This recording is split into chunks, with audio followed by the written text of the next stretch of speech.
What's up, everybody? Welcome back to the channel. Now, if any of you have been following me for any length of time, you guys know that I do a lot of motivational content, whether it's through workouts or stretches, boxing routines, etc. Not to mention my various styles of motivational speeches. But today we're going to go off on a little bit of a tangent and have ourselves a good old-fashioned angry rant. So if you clicked on this video to begin with, you're probably thinking the same thing I am. What the happened to Mortal Kombat? Seriously, anything lately. If you're looking at Mortal Kombat 1 as a game as a whole, if you're looking at the new movie that's going to be coming out next year in 2026, or the current train wreck that is the Mortal Kombat Legacy Kollection, someone, somewhere, or multiple people among multiple companies are screwing with my favorite franchise.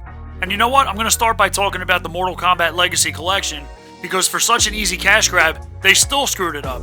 Like, how do you release a digital version of a game, but when guys like me pay for a physical copy, especially trying to get my hands on that Goro controller holder?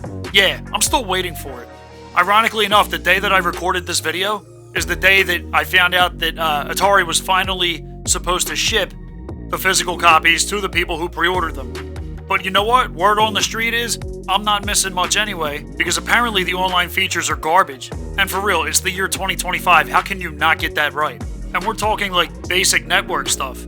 And lobbies. And don't get me wrong, all I do is play random people, because I just like to connect and play as quickly as possible. But if I wasn't playing random people and wanted to hang out with my boys in a lobby, I can't do that. Absolutely ridiculous. To me, I just picture a bunch of corporate execs in a room going, hey, how can we piss off fans of the original games more than ever? Johnson, you have any ideas?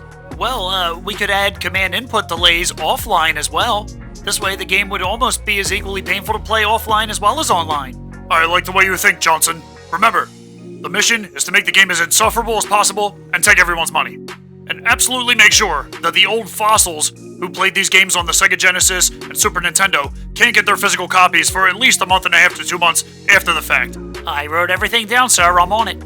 Now listen, I don't have my hands on this game yet, but for sure, as soon as I get a hold of it, I'll let you guys know what I think. But so far, I'm really not hearing anything positive about it. Did any of you guys get the digital collection? If so, I would love to hear just one person. Just one. And don't lie. Just one person in my comments section telling me that it's not as bad as I think it's going to be. Because right now, I need a glimmer of hope. Because honestly, at this point, I just want my Goro controller holder. If they patch up the game later and make it half decent, it'll get a pass from me. And ultimately, I feel like us older gamers aren't that hard to please. Just keep all the source material and stop messing with it. What I mean by that is, if my Sega Genesis can run these games smoother than a modern day console, then what is the point of making a collection? Because ultimately, I don't need the Legacy Collection. I own a copy of every single Mortal Kombat game ever made, except for Special Forces. And of course, it's across multiple consoles, but I don't care. If I have a better gameplay experience playing between 4 different consoles because it's smoother, then that's what I'm going to do. I want the Legacy Collection purely for the online play. And if I already didn't mention, I really want that Goro controller holder. Anyway, speaking of source material, let's move on to the new movie that's pushed back and supposedly coming out in 2026. And I already know what the first big question on everyone's mind is, every viewer, watching anyone's YouTube channel. Why is Jade bald? And I'm just going to leave it at that. Why does she have to look like Aang from Avatar? Anyway, I'm a big fan of the original movies, the original games, because that was the era I grew up in, knowing Mortal Kombat. And maybe some fresh takes in this new movie coming out will be good, but I feel like there are going to be so many missed opportunities. The first thing that sticks out to me is when the Mortal Kombat reboot release came out in 2021, Shang Tsung almost seemed like a side quest character. And if any of my viewers go back as far as I do with Mortal Kombat, you know that Shang Tsung is the original OG boss. He's the badass dude you gotta get through after taking out Goro. Whether it was in the first game or what I would consider a very faithful rendition being the first movie in 1995. So my question is, why did Shang Tsung get sidelined so quick with this second installment that's coming out, and now we're hopping right to Shao Kahn as the main bad guy? Canonically, Shang Tsung gets beaten by Liu Kang, and Liu Kang wins the first Mortal Kombat tournament. And that's just an iconic piece of MK lore. And keep in mind, the first tournament didn't even start yet. So why is it that Shao Kahn is basically headlining tournament number 1? Because Shao Kahn ultimately doesn't have to intervene until Shang Tsung gets beaten by Liu Kang. Because Outworld had already won the past 9 tournaments. All Shao Kahn had to do was kick back and watch Netflix.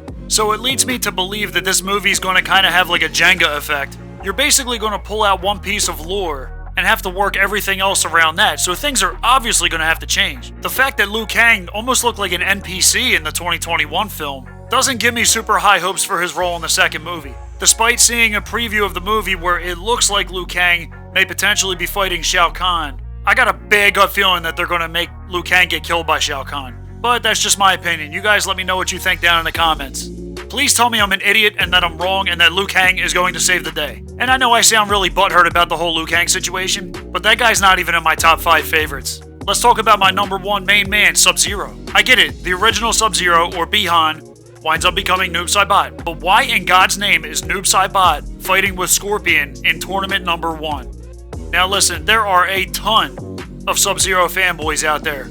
I don't know whose bright idea it was to not include Bi-Han's younger brother, Kuai Liang, in this sequel, because as far as I can see, we won't have any actual Sub-Zero character in this movie. And I heard rumors like, oh, they'll probably throw him at the end of the movie to seek vengeance for his brother's death, blah blah blah. And I'm like, yeah, that's cool for an ending, I guess.